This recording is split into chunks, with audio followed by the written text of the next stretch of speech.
Specially আমার ছেলে Abraham খান জয়ের জন্য।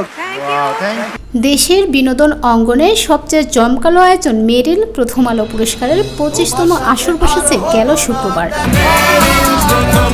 এবছর পুরস্কারটির রজত জয়ন্তী, ফলে এবারের আসর হচ্ছে আরও জমকালো।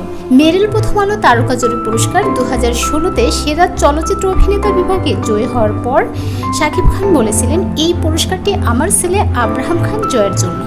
স্পেশালি আমার ছেলে আব্রাহাম খান জয়ের জন্য। মঞ্চে দাঁড়িয়েই পুরস্কারটি ছেলেকে উৎসর্গ করে দেন তিনি। এরপর অনুষ্ঠান শেষে ছেলের হাতে পদকটি তুলে দিতে ছুটে যান স্ত্রী অপু বিশ্বাসের নিকেতনের বাসায়। ঘণ্টা তিনেক সময় কাটান ছেলের সঙ্গে। শাকিব খান শিকারী ছবিতে অভিনয়ের জন্য মেরিল প্রথম আলো পুরস্কার জিতেছিলেন।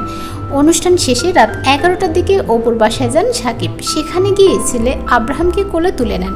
তারপর ছেলের হাতে তুলে দেন সেই পুরস্কারটি। ছেলের হাতে পুরস্কার তুলে দিয়ে কি বলেছিলেন শাকিব? এই প্রশ্নের জবাবে অপু বলেন, ছেলেকে বলেছেন, এই পুরস্কার তোমার জন্য। তুমি জন্মের পর প্রথম আরেকটি স্বীকৃতি পেলাম, আর এখন থেকে যা স্বীকৃতি পাবো সব তোমার জন্য। আমি শুধু কষ্ট করে বহন করে আনবো।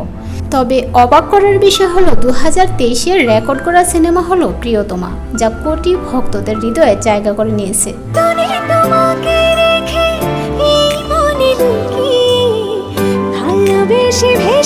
কিন্তু প্রশ্ন হলো, গেল শুক্রবার মেরিল প্রথম আলো পুরস্কার পাননি শাকিব। তার বিপরীতে সুড়ঙ্গ সিনেমার অভিনয়ে আফরান নিশো পেয়েছেন সেরা নায়কের অভিনয়। এ নিয়ে চলছে নানা আলোচনা সমালোচনা।